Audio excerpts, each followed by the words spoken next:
Mvuvi na hasara ya Ramadhani. Jina langu naitwa Lizo Mavoice. Mtunzi wako ni Jumbe Ibrahim. Kulikuwako na mvuvi mmoja aliyeitwa Rashidi.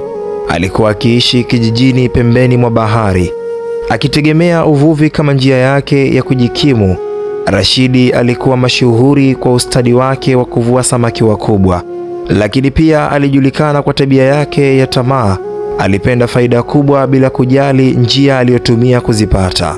Mwezi mtukufu wa Ramadhani ulipowadia, wakazi wa kijiji walijitahidi kuzingatia ibada, kufunga na kusaidiana, lakini Rashidi hakuwa na subira kama wao.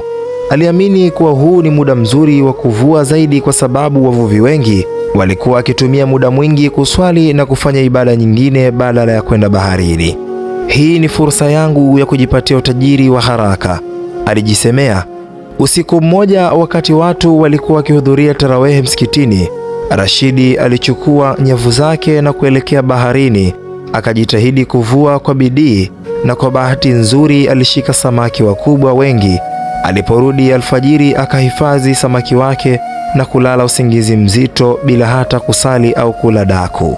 Siku zilivyopita, alizidi kufanya hila zake. Badala ya kuuza samaki wake kwa bei ya kawaida, aliamua kupandisha bei mara mbili, akijua kuwa watu walikuwa na uhitaji mkubwa wa samaki kwa futari. Wakifunga mchana kutwa, lazima watanunua tu, haijalishi bei, alijisemea huku akitabasamu kwa ujanja.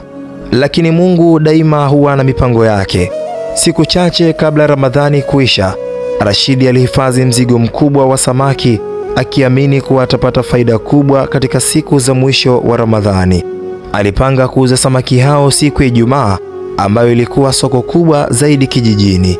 Usiku ulipofika, mawingu mazito yalitanda, radi ikaanza kunguruma na upepo mkali ukavuma. Mvua kubwa ilinyesha ghafla,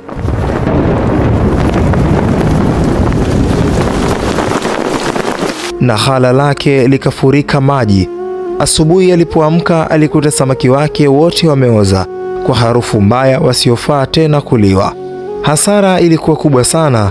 Samaki wote waliopotea walikuwa na thamani ya mwezi mzima wa kazi. Rashidi alikaa chini akiwa na huzuni, akitafakari matendo yake. Aligundua kuwa tamaa yake ilikuwa imegharimu kila kitu. Aliwaangalia wenzake waliokuwa wakiuza samaki wachache kwa uadilifu, wakiheshimu mwezi mtukufu wa Ramadhani, na bado walikuwa na baraka katika biashara zao. Kwa masikitiko makubwa, aliamua kubadilika. Siku iliyofuata alienda msikitini na kuomba msamaha wale wote aliowahi kuwadhulumu kwa kuwapandishia bei kiholela. Aliahidi kuwa kuanzia siku hiyo atafanya biashara yake kwa uaminifu wa kumcha Mungu.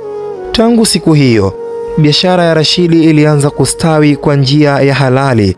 Akajifunza kuwa baraka za Ramadhani hazipatikani kwa hila, bali kwa uaminifu, subira na ibada ya kweli.